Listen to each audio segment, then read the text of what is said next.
Bonjour à toutes et à tous, ravi de vous retrouver sur Monde Info à la une de l'actualité de ce 5 juillet. Le variant Delta menace-t-il notre été? Olivier Véran appelle à la prudence et à la vaccination. Une quatrième vague est possible dès la fin juillet. Nous verrons dans ce journal les éléments et les chiffres qui montrent une reprise de l'épidémie en France. Marine Le Pen, réélue à la tête du Rassemblement national, elle se lance dans la course à la présidentielle et tente de se remettre de la défaite des régionales. Plus de détails sur les discours qu'a tenus Marine Le Pen dans cette édition.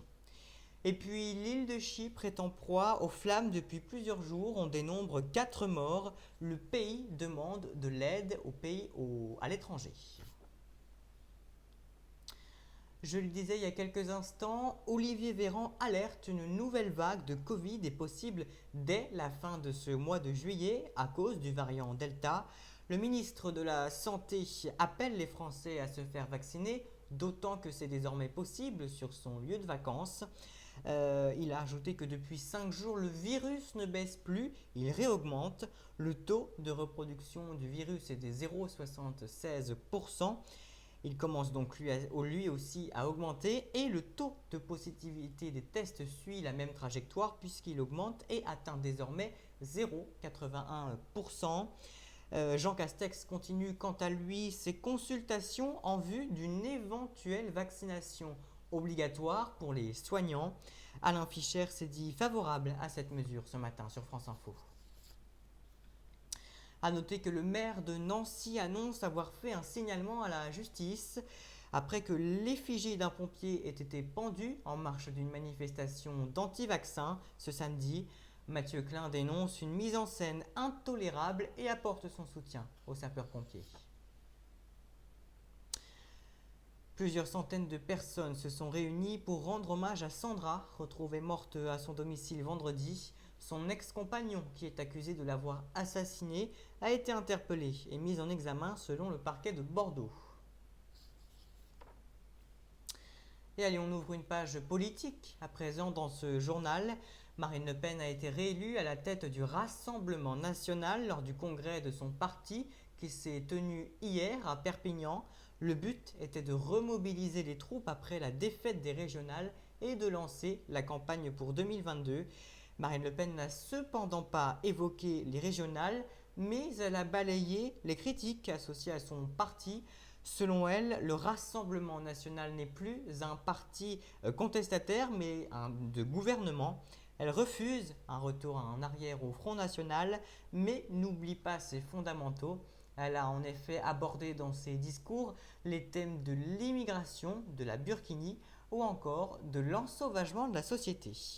A noter que c'est Jordan Bardella qui assurera l'intérim durant la campagne présidentielle. Ce sera lui le président du Rassemblement national par intérim lorsque Marine Le Pen sera en course en lice pour 2022. À l'international, un vaste incendie ravage la partie sud de l'île de Chypre. On dénombre à l'heure actuelle 4 morts. Les autorités chypriotes réclament de l'aide internationale. La Grèce, Israël ainsi que des troupes britanniques sont mobilisées pour venir en aide à l'île. C'est le feu le plus important que connaît Chypre depuis 1974. L'île est confrontée à de fortes chaleurs et à une grande sécheresse.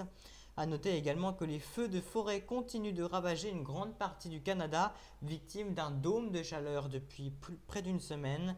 Cette vague de chaleur a déjà fait près de 700 morts. Au Japon, les opérations de recherche se poursuivent. Les secours font tout pour retrouver des survivants après les violentes coulées de boue de ces derniers jours. On compte pour l'heure dans un bilan très provisoire 3 morts.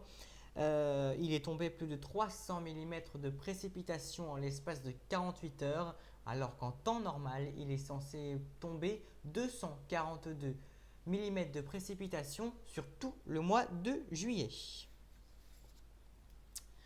Et avant de refermer ce journal, on va ouvrir une page sportive. On va parler du Tour de France. La 9e étape s'est tenue hier entre Cluse et Tignes avec une météo peu favorable, de la pluie, du vent et du froid. L'Australien Ben O'Connor a remporté l'étape. Néophyte arrive sur la deuxième place du classement et le Slovène Tadej Pogačar conserve son maillot jaune.